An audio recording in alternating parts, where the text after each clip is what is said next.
Welcome to the Arlington Street Church podcast. Founded in 1729, Arlington Street continues today as a gathering place for progressive people of faith in the greater Boston area and beyond. We are located at the corner of Arlington and Boylston Streets, across from the Public Garden in Boston, Massachusetts. Please visit ascboston.org for more information about this historic Unitarian Universalist congregation. Arlington Street Church, gathered in love and service for justice and peace. There's nothing like a global pandemic to remind us that control is an illusion. The last 3 years have provided us with ample opportunity to reconsider the schedules and routines that felt like the bedrock of our lives. While it's human nature to project our futures and the plans that will take us there, it's actually the unexpected twists that often impact our lives in the most significant ways. Lately, I've been thinking a lot about how we find opportunities in unplanned events. Serendipity is one of my favorite words. I'm in good company with journalist Claudia Kalb, who says, "The word serendipity has tremendous appeal. It's both soothing and jaunty. A winning melange of serenity and zippy." She describes serendipity as luck's whimsical sidekick. Luck befalls us in bouts of good. You win the raffle at work. And bad, a deer darts out in front of your car. Serendipity is something we fashion from a chance event, a happy accident pulsating with possibility. The pandemic and its torrents of uncertainty have sparked an interest in the study of serendipity. Experts across a variety of disciplines are asking, how do we cope in the face of curveballs? And can we improve our odds for those lucky turns? When I was in high school, I had a wonderful best friend named Courtney. We were blessed with one of those epic teenage, ride-or-die, boundlessly devoted friendships. Although we went to different colleges, we stayed close and nurtured big dreams for our life together.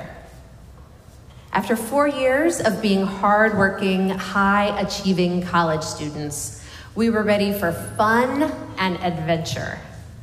The essence of our post-graduation plans involved 2 things: being waitresses and living in a trailer by the sea. We couldn't wait.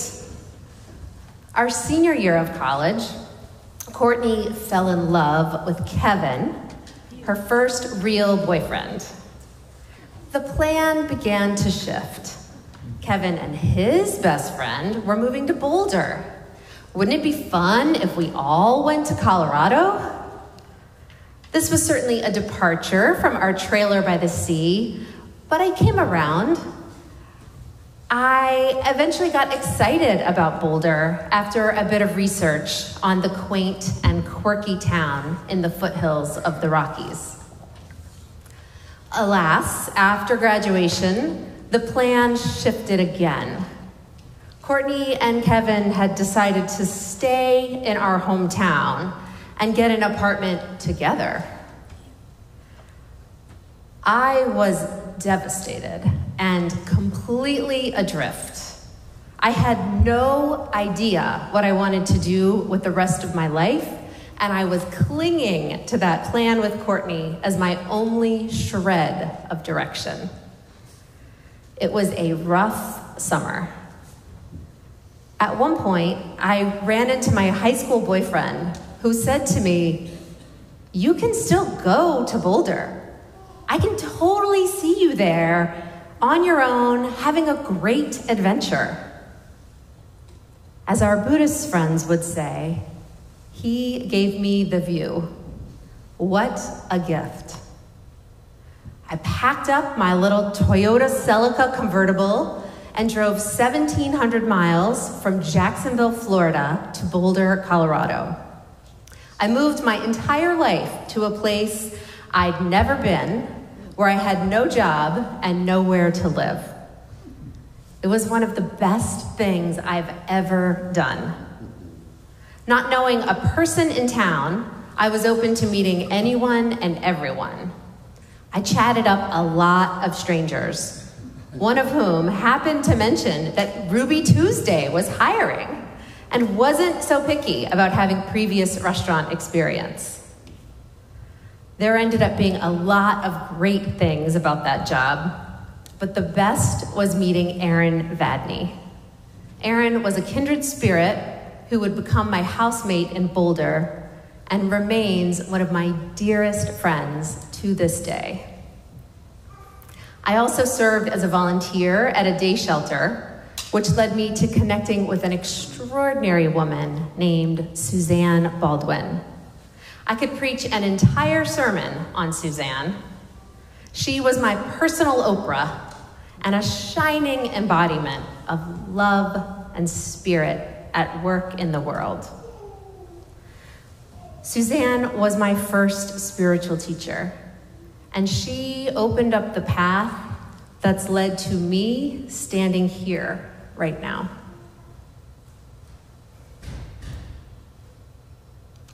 How can we put ourselves in the way of good fortune? The great news I've got for you this morning is that we can nurture serendipity and harness it in creating meaningful lives. While any particular chance encounter is an event, serendipity is a process. The experts in this emerging science have outlined 3 key elements to cultivating the process of serendipity. They also tell us that small changes in our behavior can have a big impact. After all, sometimes it's the most mundane moments that change your life. The first step in cultivating serendipity is to practice being open. When we are open to new experiences, we invite opportunity and inspiration into our lives. Pay attention. Cultivate a sense of alert expectation and listen for the voice of spirit. Being open can be as easy as venturing outside.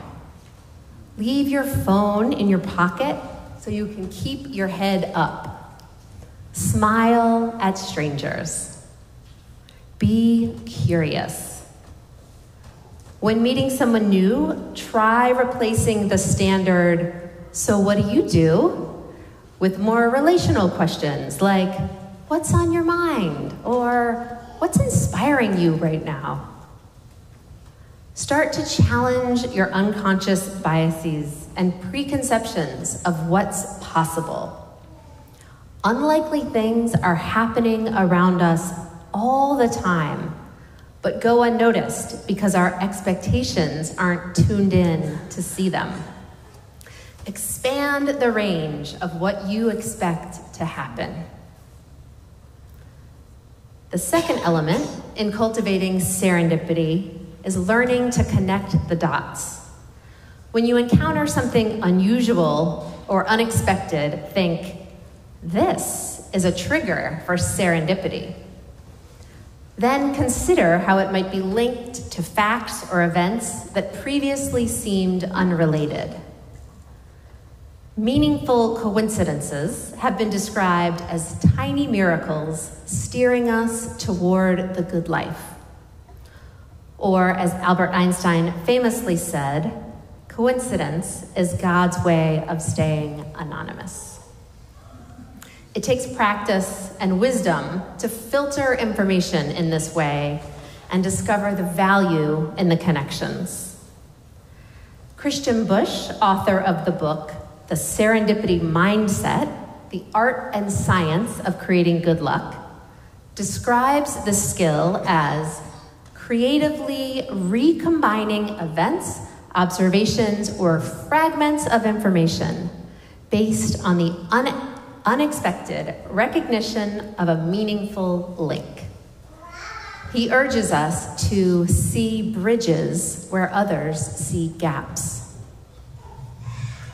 Canadian writer and academic Rebecca Luce-Kepler commends us to the practice of reading or writing poetry to cultivate our ability to connect the dots.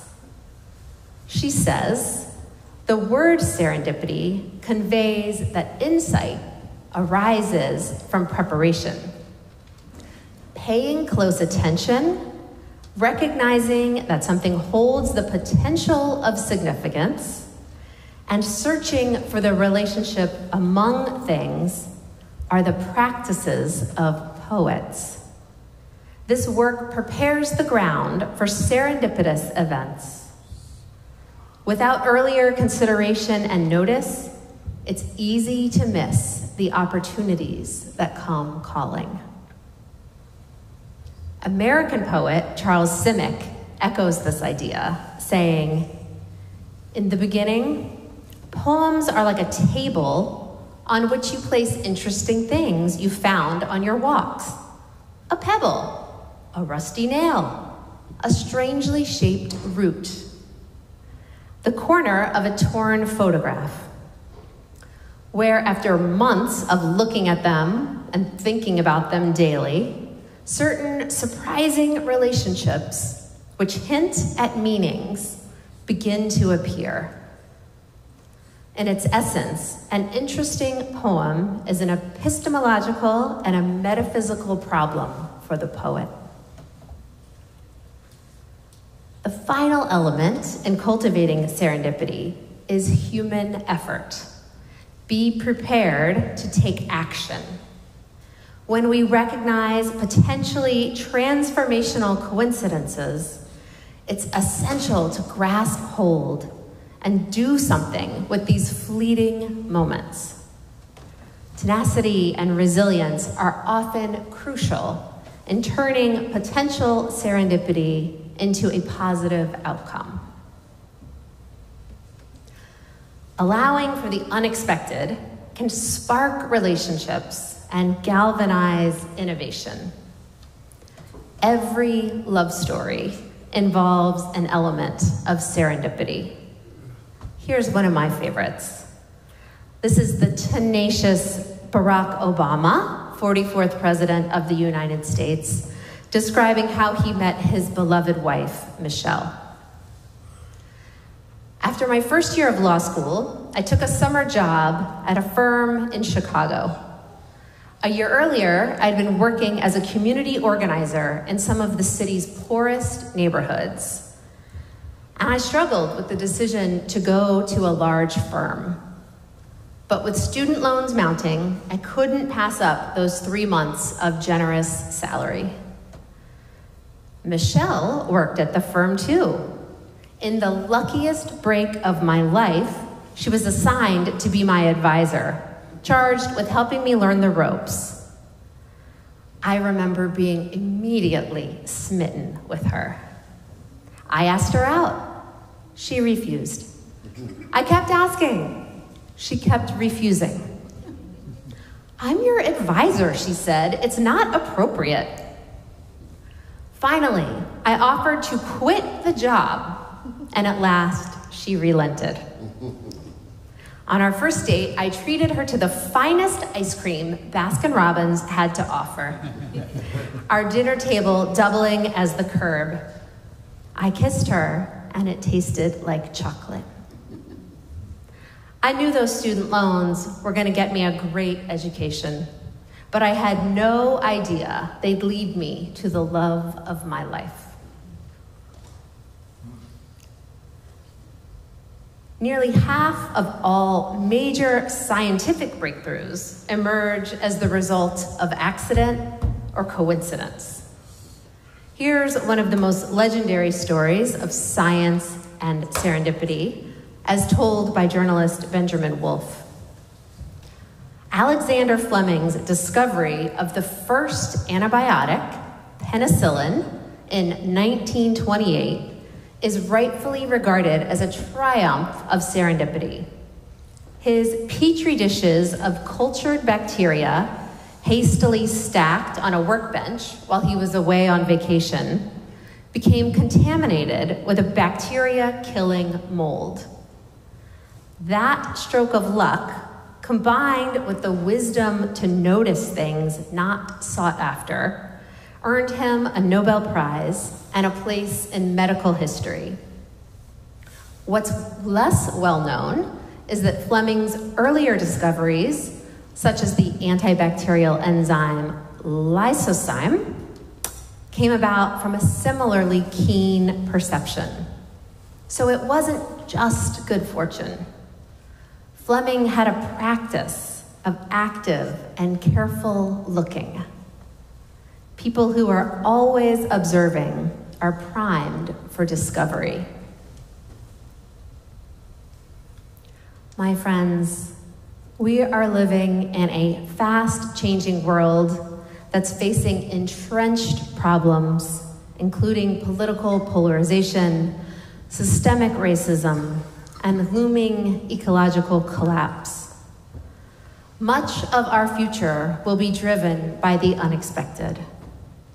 Let's lean in to the lifeline offered by serendipity and put relationships and a sense of meaning at the core of our existence. We can create a world rich with serendipity, driven by curiosity, opportunity, and a sense of connection. Don't miss it. Amen. And now for our benediction, I invite you to put your hands over your heart in namaste. I bow to the divine in you. May we embrace life with the spirit of the poet, paying close attention and staying open to significance. Help us harness the tiny miracles steering us toward the good life. Fill our days with lucky turns and magical moments of good fortune.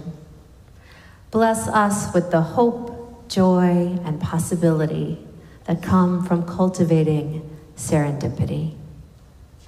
Let's keep this faith, beloveds, and pass it on. The service begins when the service ends. Bless your hearts. I love you. Amen.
Please visit ascboston.org for more information about this historic Unitarian Universalist congregation.